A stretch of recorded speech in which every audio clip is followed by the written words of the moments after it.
TechAxis, learn first to lead the rest. C++ मा धेरै use हुने कन्सेप्ट चाहिँ भेरिएबल्स नै हो। भेरिएबल भनेको चाहिँ प्रोग्रामिङको एउटा बेसिक कन्सेप्ट हो जसले चाहिँ हामीलाई भ्यालुहरू स्टोर गर्न दिन्छ र यो भेरिएबल्समा स्टोर भएको भ्यालुलाई हामी मोडिफाई पनि गर्न सक्छौँ। भेरिएबल्समा भ्यालु स्टोर गर्नु अगाडि हामी भेरिएबल्सको एउटा नाम दिन्छौँ। जस्तै मैले चाहिँ यो भेरिएबलको नाम चाहिँ बक्स भनेर नाम दिएँ भने त बक्स भन्ने भेरिएबलभित्र मैले भ्यालुहरू हाल्न मिल्छ। अहिलेको लागि मैले यो बक्स भन्ने भेरिएबलभित्र 2 भ्यालु स्टोर गरेँ। अब यो 2 भ्यालुलाई मैले एडिट गरेर अर्को भ्यालुमा पनि चेन्ज गर्न सक्छु। सो यो बक्सभित्र अब मैले 2 को साटो 3 पनि स्टोर गर्न मिल्छ एडिट गरेर नभए मोडिफाई गरेर। भेरिएबल्समा हामी जुन भ्यालु स्टोर गर्दै थियौँ त्यो भ्यालुहरूलाई चाहिँ हामी प्रोग्रामिङमा डाटा पनि भन्छौँ र यो डाटा चाहिँ 6 प्रकारको डाटा हुन्छ। एउटा चाहिँ इन्टिजर भनेको चाहिँ नर्मल नम्बरहरू है 1 2 -1 -2हरू 3 4 अब 100सम्म 1000सम्म जतिसम्म पनि हुन्छ। अर्को चाहिँ फ्लोटिङ नम्बर्स भयो 3.14 9.6 72हरू डेसिमल पोइन्ट भएको नम्बरहरूलाई चाहिँ हामी फ्लोटिङ नम्बर भन्छौँ। अनि अर्को टाइपको डाटा भनेको चाहिँ क्यारेक्टर हो A देखि Z सम्म है, त्यसलाई चाहिँ हामी क्यारेक्टर भनेर भन्छौँ। अनि अर्को भनेको चाहिँ स्ट्रिङ हो। स्ट्रिङ भनेको चाहिँ क्यारेक्टरको कम्बिनेसनहरू जस्तै ब्रुनो मार्स भयो टेकएक्सिस भयो यिनीहरूलाई चाहिँ हामी स्ट्रिङ भन्छौँ। अनि अर्को चाहिँ बुलियन भयो। बुलियन भनेको चाहिँ ट्रु नभए फल्स, कम्प्युटरलाई ठिक हो कि बेठिक हो भनेर जनाउनको लागि हामी बुलियन भन्ने टुल चलाउँछौँ। अब चाहिँ हामी एउटा प्रोग्राम लेखौँ। त्यो प्रोग्राममा चाहिँ हामी अलिकति प्रिन्टिङको बारेमा सिक्छौँ है त। जस्तै write a program to print भनेको छु। अनि यो चाहिँ हामीले के प्रिन्ट गर्नुपर्छ त भन्दाखेरि हाई भनेर प्रिन्ट गर्नुपर्छ।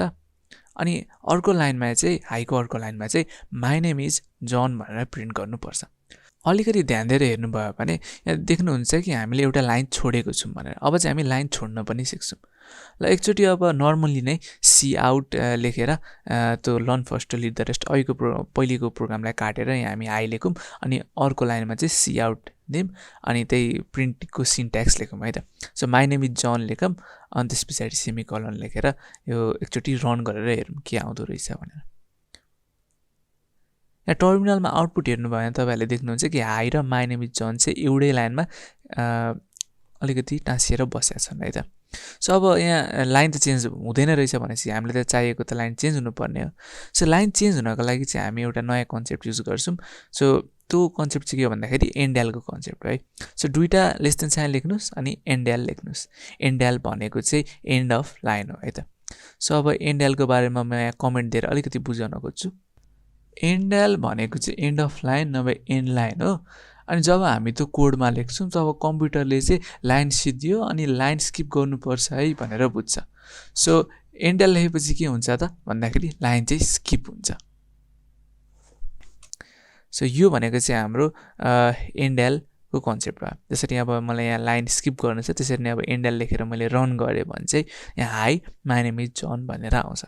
सो यो चाहिँ हाम्रो के थियो त एन्ड्यालको कन्सेप्ट थियो। ल अब म हजुरहरूलाई एउटा प्रिन्टको क्वेसन दिन्छु। त्यो क्वेसन सल्भ गरेपछि हामी भेरिएबल्सहरूतर्फ जानुपर्छ है त। सो अब यहाँ write a program to print छ। सो माथिको फर्स्ट लाइनमा चाहिँ लर्न फर्स्ट लेख्नुपर्छ हजुरहरूले। त्यस पछाडि सेकेन्ड लाइनमा चाहिँ टु लिड द रेस्ट लेख्नुपर्छ। सो अब भिडियो पज गर्नुहोस् अनि त्यो प्रोग्राम लेख्न खोज्नुहोस्। सबसे सुरुमा चाहिँ हामी हाम्रो C++ प्रोग्रामको बेसिक स्ट्रक्चर लेख्छौँ। बेसिक स्ट्रक्चर सुरु गर्न इन्क्लुड आयो स्ट्रिम लेख्ने सबसे सुरुमा। त्यस पछाडि हामीलाई युजिङ नेम स्पेस एसटिडी लेख्नुपर्छ। त्यसपछि हामी हाम्रो मेन फङ्सन बनाउँछौँ आइएनटी मेन स्मल ब्र्याकेट्स कर्ली ब्र्याकेट्स अनि आइएनटी मेनको लास्टमा चाहिँ रिटर्न 0 लेख्नुपर्छ है। सो अब चाहिँ हामी अस्ति सिकेको प्रिन्टको स्ट्रक्चर लेखौँ सिन्ट्याक्स लेखौँ।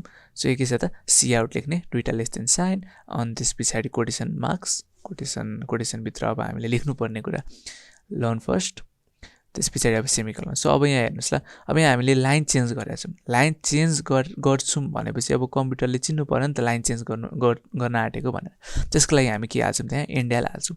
सो अब यहाँ सी आउट गर्छौँ फेरि तलपट्टिको टु लिड द रेस्ट पनि प्रिन्ट गर्नु पऱ्यो। सो हामी सी आउटको प्रिन्टको बेसिक स्ट्रक्चर लेख्छौँ। अनि यहाँ हामीले फेरि एन्ड्याल फेरि दिन पनि मिल्छ तर हामीले क्वेसनले मागेको छ नि त्यही भएर दिनौँ तर दिउँ भने पनि केही फरक चाहिँ त्यस्तो पर्दैन है त किनभने त्यस पछाडि त केही प्रिन्टै गरेको छैनौँ हामीले त्यही भएर है। सो अब यहाँ यसरी हेर्नुहोस् त learn first to lead the rest भनेर छुट्टै छुट्टै लाइनमा आयो। सो अब चाहिँ हामी भेरिएबल्सको तिर जान्छौँ, भेरिएबल्सतिर जान्छौँ। सो अब भेरिएबलको एउटा प्रोग्राम चाहिँ के हो त भन्दाखेरि write a program to use variables in C++। So अब चाहिँ हामी बेसिक क्वेसन चलाउँछौँ, बेसिक क्वेसन सल्भ गर्छौँ अनि भेरिएबललाई अलिकति बुझ्न खोज्छौँ है त। भेरिएबल कसरी बनाउने हाम्रो प्रोग्राममा अनि C++मा भेरिएबल चाहिँ कसरी आउँदो रहेछ भन्ने कुरा चाहिँ अब हामी सिक्छौँ है त। सो सबसे सुरुमा चाहिँ अब हामी हाम्रो C++को बेसिक स्ट्रक्चर लेख्छौँ। त्यही तरिका हो बेसिक स्ट्रक्चर लेख्न। Include आयोस्ट्रिम using name space STD अनि आइएनटी मेन, तलपट्टि रिटर्न 0। मलाई चाहिँ अब एउटा 4 स्टोर गर्नको लागि, नम्बर 4 स्टोर गर्नको लागि एउटा भेरिएबल बनाउन मन लाग्यो। सो सिन्स म नम्बर स्टोर गर्दैछु, 4 भन्ने नम्बर स्टोर गर्दैछु है, भनेपछि मैले अब भेरिएबलको टाइप पनि कस्तो चलाउनु पर्यो त, आइएनटी चलाउनु पर्यो, इन्टिजर चलाउनु पर्यो। तर सबसे सुरुमा मैले आइएनटी लेखेँ नम्बर भनेर खाली भेरिएबल बनाउनको लागि है। सो आइएनटी लेखेर नम्बर लेखेँ अनि इक्वल्स टु दिएपछि चाहिँ अब चाहिने भ्यालु फू भनेर स्टोर गरेँ। सो यसरी चाहिँ हामी हाम्रो भेरिएबल बनाउन सक्छौँ। सबसे सुरुमा चाहिँ हामी अब त्यो भेरिएबलको टाइप लेख्छौँ आइएनटी भनेर, अनि त्यस पछाडि त्यो भेरिएबलको नाम लेख्छौँ नम्बर भनेर अनि भ्यालु दिन्छौँ इक्वल्स टु लेखेर। सो अब त्यो अब भेरिएबललाई प्रिन्ट गर्नको लागि चाहिँ सिआउट, त्यही हाम्रो बेसिक सिआउटवाला फङ्सन चलाउँछौँ। अनि सिआउट लेखेर कोटेसन मार्क्स नदिकन, भेरिएबल प्रिन्ट गरेकोले सिआउट लेखेर कोटेसन मार्क्स नदिकन हामी नम्बर लेख्छौँ है त। सो अब यसलाई यत्तिकै प्रिन्ट गर्न खोजे भने के हुँदो रहेछ त, अब भेरिएबल प्रिन्ट गर्न खोज्यो भने, भेरिएबल प्रिन्ट गर्न खोज्यो भने के हुन्छ त भन्दा भेरिएबलमा जुन भ्यालु स्टोर गरेका छौँ, जुन भ्यालु दिएको छौँ त्यो प्रिन्ट हुन्छ है त। जसरी मैले अब यहाँ प्रिन्ट नम्बर गरेको छु, सिआउट नम्बर गरेको छु, त्यसरी नै अब नम्बरभित्र के स्टोर भएको छ, 4 स्टोर भएको छ, त्यही के भयो त प्रिन्ट भयो है। त्यो चाहिँ हाम्रो भेरिएबलको कन्सेप्ट हो है।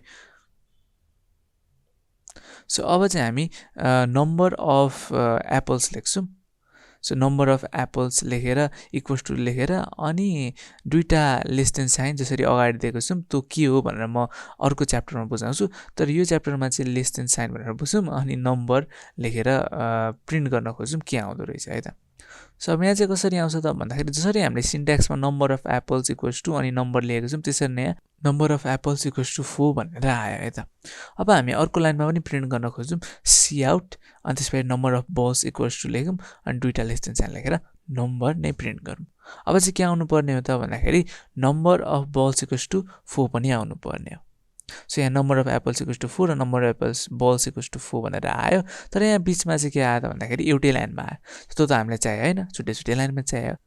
त्यसको लागि हामी चाहिँ एन्डएल भन्ने किवर्ड चलाउँछौँ। सो यहाँ एन्डएल लेख्यौँ, अब त्यसलाई रन गरौँ अनि त्यसपछि चाहिँ हाम्रो यहाँ number of apples equals to 4 र number of balls equals to 4 चाहिँ छुट्टै छुट्टै लाइनमा आएको छ। अब चाहिँ तपाईँहरूले ध्यान दिएर हेर्नुभयो भने के देख्नुहुन्छ भन्दाखेरि जहाँ चाहिँ हामीले एउटै कुरा धेरै ठाउँमा चलाउन खोजेछौँ, जसरी 4 धेरै ठाउँमा चलाउन खोजेछौँ, त्यसको लागि चाहिँ हामी भेरिएबल्स चलाउँदो रहेछौँ है। अब मैले 4 लाई चेन्ज गरेर 13 लेखेँ भने के हुन्छ त भन्दाखेरि दुईटै लाइनमा 13 चाहिँ 4 बाट 13 मा चेन्ज हुन्छ है। सो यदि प्रोग्रामको बिचमा केही चेन्ज गरिराख्नु पर्ने कुरा थियो, जस्तै नम्बर जसरी चेन्ज गऱ्यौँ त्यसरी चेन्ज गरिराख्नु पर्ने कुरा थियो भने हामी यो नम्बरलाई जसरी चेन्ज गऱ्यौँ, जसरी नम्बर भन्ने भेरिएबललाई चलायौँ त्यसै गरी हामीले चाहिँ अरू पनि भेरिएबलहरू बनाउन पाउँछौँ है। भनेपछि भेरिएबलको मेन कामै के हो त त्यही हो। सो अब हामी अरू लाइक भेरिएबलहरू बनाउँछौँ, जस्तै यो चाहिँ हामी स्ट्रिङ भन्ने भेरिएबल चलाउँछौँ। स्ट्रिङ भन्ने भेरिएबलले चाहिँ हामीलाई नेमहरू स्टोर गर्न दिन्छ, जस्तै जन भन्ने नेमहरू स्टोर गर्न दियो, नभए जुनै पनि सेन्टेन्सहरूलाई स्टोर गर्न दिन्छ स्ट्रिङ भन्ने भेरिएबलहरूले, किनभने स्ट्रिङ भनेको चाहिँ कम्बिनेसन अफ क्यारेक्टर्स हुन्। अब स्ट्रिङलाई प्रिन्ट गर्न पनि त्यही टेक्निक हो, जस्तै अब सिआउट लेख्ने, माई नेम इज लेख्ने अनि त्यस पछाडि नेम लेख्ने है। सो अब यहाँ अब हामीले छुट्टै छुट्टै लाइनमा प्रिन्ट गर्न मन छ नि त हामीलाई अभियसली, सो एन्डएल लेख्न चाहिँ नबिर्सिनु होला। सो अब यसरी number of apples equals to 13, number of balls equals to 13 र माई नेम इज जन चाहिँ यसरी आयो है। भेरिएबल्सलाई बनाउँदा के कुरा ख्याल राख्नुपर्छ भन्दाखेरि यदि हामी स्ट्रिङ खाले भेरिएबलहरू बनाउन खोजिरहेछौँ, जस्तै नेम खाले भेरिएबलहरू बनाउन खोजिरहेको छौँ भने यहाँ आइएनटी भनेर डिक्लेयर गर्न चाहिँ मिल्दैन। त्यस्तो गर्यो भने चाहिँ इरर आउँछ है त। जसरी यहाँ अब जन भन्ने नेमवाला टाइपवाला भेरिएबल बनाएको छु, नामहरू टेक्स्टहरू लेख्ने, तर मैले यहाँ आइएनटी इन्टिजर हो भनेर कम्प्युटरलाई मैले जुट बोल्न खोजेँ भने के हुन्छ त्यहाँ यसरी यहाँ रातो कलरको धर्काएर इरर आउँछ। यसो ध्यान दिएर हेर्नु त यहाँ इन्टिजर भेरिएबल हो भनेर कम्प्युटर भनेको छौँ तर जन भन्ने भ्यालु दिएको दिएको छौँ। यस्तो गऱ्यौँ भने चाहिँ यसरी प्रब्लम आउँछ, इरर आउँछ। सो यो चाहिँ गर्नु भएन। सो भ्यालु चाहिँ जस्तो दिएको छौँ हामीले भेरिएबलहरूको डाटा टाइप चाहिँ त्यही हो भनेर डिक्लेयर गर्नुपर्छ अगाडि। सो यो नाम चाहिँ के छ त्यहाँ जन भएकोले स्ट्रिङ चलाएकोले म स्ट्रिङ हो भनेर नै कम्प्युटरलाई भन्छु है। सो अब यसलाई यसरी रन गरेर हेरौँ त यहाँ इरर के हुँदो रहेछ, इरर जान्छ है। अहिलेको जस्तो आइएनटी लेखेको बेला जस्तो इरर आउँदैन, किनभने जन त स्ट्रिङ हो, स्ट्रिङै लेख्नु पर्यो। सो त्यो चाहिँ हाम्रो के हो त एउटा ध्यान दिनुपर्ने कुरा हो। सो अब मैले यहाँ जनलाई ओलिभिया भनेर चेन्ज गरेँ भने चाहिँ के हुँदो रहेछ त भन्दाखेरि माई नेम इज ओलिभिया भनेर तल आउँछ। अघि जन थियो, अहिले ओलिभिया आयो। यो चाहिँ हाम्रो भेरिएबलको मोडिफिकेसनवाला प्रोपर्टी हो है त। अब चाहिँ हामी फ्लोट डाटा टाइप चलाम। अनि त्यो फ्लोट डाटा टाइपभित्र चाहिँ हामी नम्बर 2 भन्ने भेरिएबल बनाएर त्यहाँभित्र चाहिँ डेसिमल पोइन्ट भएको नभए थोप्ला भएको नम्बर्स स्टोर गरौँ नभए सेभ गरौँ है त। अब यहाँ मैले नम्बर 2 भित्र चाहिँ फ्लोट डाटा टाइपमा नम्बर 2 भित्र 3.14 भनेर सेभ गरेँ है। सो अब चाहिँ हामी यहाँ सी आउट गरेर प्रिन्ट गर्न खोज्छौँ त्यो फ्लोट डाटा टाइपलाई।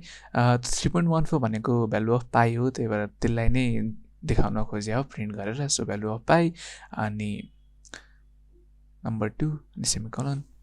अब सिन्स हामीले नयाँ लाइनमा बनाउनु पर्ने हो यो भ्यालु अफ पाई, त्यसको लागि हामी माथिको लाइनमा चाहिँ एन्डल भनेर थप्छौँ है त यसरी। सो अब यसलाई हामी रन गरेर हेरौँ। सो रन गरेर हेर्दाखेरि यहाँ के आउँदो रहेछ त value of pi equals to 3.14 भनेर डेसिमलमा आउँदो रहेछ है। सो अब यहाँ हेरौँ ल, फ्लोटलाई चाहिँ हामी आइएनटी भनेर लेखौँ, तर यहाँ हामीले 3.14 दिएको छौँ, तर इरर पनि आएको छैन। के भयो त, इरर पनि आएन भनेपछि हाम्रो कम्प्युटरले चाहिँ डेसिमल पछाडिको त्यो जुन 0.14 हुन्छ त्यसलाई हटाइदियो है। सो त्यो गर्छ कम्प्युटरले यदि हामीले राम्रो गरी डाटा टाइपलाई डिक्लेयर गरेका थिएनौँ भने। सो फ्लोट चलाएको हो भने फ्लोटै चलाउनुपर्छ, किनभने भ्यालु अफ पाई त 3 मात्रै त होइन नि त है। सो हामीले के चलाउँछ, फ्लोटै चलाउनु पर्यो, एकुरेट भएन।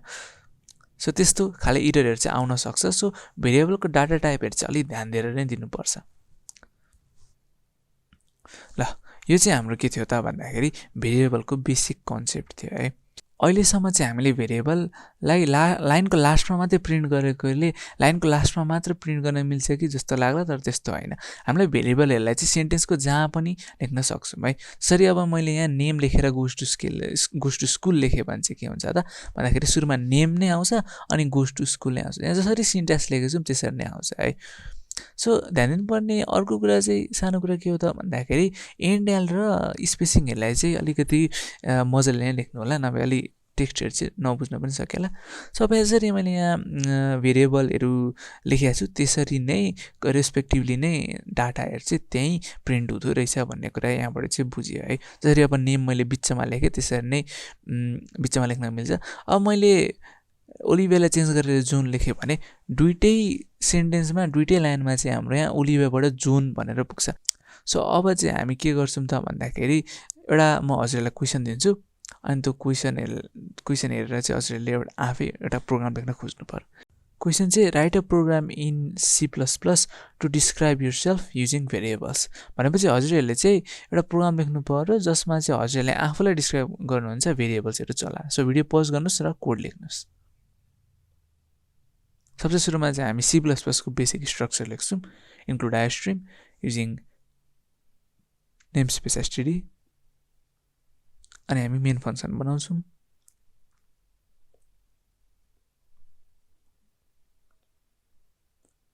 सबसे सुरुमा चाहिँ हामी हाम्रो नाम स्टोर गर्ने भेरिएबल बनाउँछौँ। अब थाहा नै होला नाम स्टोर गर्ने भेरिएबल भनेपछि त्यो स्ट्रिङै चलाउँछौँ भनेर। र सबसे सुरुमा अब डाटाको टाइप लेख्छौँ हामी, स्ट्रिङ डाटा टाइप भनेर स्ट्रिङ लेख्यौँ। अनि त्यसपछि भेरिएबलको नेम इक्वल्स टु अनि जहिले पनि स्ट्रिङवाला डाटा टाइपहरू स्टोर गर्न चाहिँ कोटेसन मार्क्सभित्रै स्टोर गर्छौँ हामी है। सो अहिलेको लागि मैले स्ट्रिङको नाम चाहिँ के त हेराल्ड दिएँ। अरे हेराल्ड नदिउँ राम दिउँ, समथिङ भेरी नेपाली है, सबले बुझ्ने। So string name equals to Ram. अनि त्यस पछाडि अब हामीले दिने भनेको जे पनि दिन मिल्छ। सपोज मैले एज दिने भयो भने आइएनटी दिनु पऱ्यो, किनभने एज त नम्बर हो नि त है। So INT as equals to अनि लेट्स से कि राम चाहिँ 20 इयर्स ओल्डको छ, सो 20 लेखौँ है। सो अब त्यसपछि चाहिँ हामीले रामको अर्को सोच्ने भनेको जिपिए भयो है, उसलाई अलिकति डिस्क्राइब गर्ने खाले। सो अब जिपिए इक्वल्स टु 3.75 गरेर मैले फ्लोट भन्ने नम्बर दिएँ, किनभने डेसिमल नम्बर छ नि त, डेसिमल पोइन्ट छ नि त। सो मैले पोइन्ट दिएँ। सो अब यति भएपछि अब हामीले चाहिँ प्रिन्ट सिन्ट्याक्सहरू चलाएर हामी प्रिन्ट गर्न खोज्छौँ। यसको डिटेल्सहरू चाहिँ अलि राम्रो बनाएर सो सी आउट गरेर माई नेम इज राम लेखेँ मैले है। सो यसरी राम किन लेख्नु, यसरी राम लेख्नुको साटो will use string. So my name is रामको साटो हामी के चलाउँछौँ त, नेम चलाउँछौँ है। अब त्यस पछाडि हामी लास्टमा के थप्नुपर्छ त भन्दाखेरि एन्डाल थप्नुपर्छ, किनभने हामीलाई लाइन स्किप गरेर अरू डिटेल्स पनि लेख्नु छ नि त, त्यही भएर। ल अब अरू डिटेल्सहरू पनि थप्दै जाऊँ है, जस्तै रामको एज पनि थप्नुपर्छ। सो अब यस्तो बरु रामलाई हामी डिस्क्राइब चाहिँ गरौँ न है, हिज भनेर थर्ड पर्सनमा डिस्क्राइब गरौँ। So his name is Ram भनौँ, अनि Ram is certain years old भनेर लेखौँ है त हामी। सो राम इज अनि एज भेरिएबल चलाएर इयर्स ओल्ड भनेर लेखौँ। अनि यहाँ इन्डलाइन गर्नुपर्छ, किनभने हामीलाई सेन्टेन्सहरू लाइनहरू चेन्ज गर्नुपर्छ। अब कसरी आउँछ त, राम भनेर आउँछ, रामको नेमको ठाउँमा राम, अनि इजमा इज, अनि एजको ठाउँमा 20, अनि इयर्स ओल्ड भनेर आउँछ। सो जसरी हामीले सिआउटको सिन्ट्याक्स लेखेको छौँ त्यसरी नै टर्मिनलमा पनि त्यसरी नै प्रिन्ट हुन्छ है त। सो यो चाहिँ हाम्रो सिन्ट्याक्स भयो है। सो यसरी पनि लेख्न मिल्छ, बिचबिचमा हामीले भेरिएबलहरू थप्दै है। सो त्यो लेस देन साइन ले सेपरेट गर्दै लेख्न मिल्छ। त्यो लेस देन साइन चाहिँ के हो भनेर म अर्को च्याप्टरमा अलिकति एक्सप्लेन गर्छु। सो अब सिआउट गरेर हामी अरू पनि डिटेल्स भर्दै जाऊँ, जस्तै हि गट यति यति जिपिए इन +2 भनेर। सो अब हामीलाई सेन्टेन्सको बिचमा भेरिएबल यसरी लेख्न मिल्छ, जस्तै लेस देन साइनले छुट्याएर सो हि गट यति जिपिए इन +2 भनेर लेख्न मिल्छ है। सो अब यहाँ अलि स्पेसिङ हेड चाहिँ ध्यान दिएर नै हेर्नु होला, टर्मिनलमा राम्रो देखिनको लागि है, आफै हेर्नु होला। सो अब यसरी स्पेसिङ मिलाएर चाहिँ हामी रन गरौँ है। सो अब यसरी हामीलाई डिटेल्स आएको छ, his name is Ram, Ram is 20 years old, अनि हि गट यति यति जिपिए इन +2। सो यो चाहिँ थियो हाम्रो variables and data types in C++।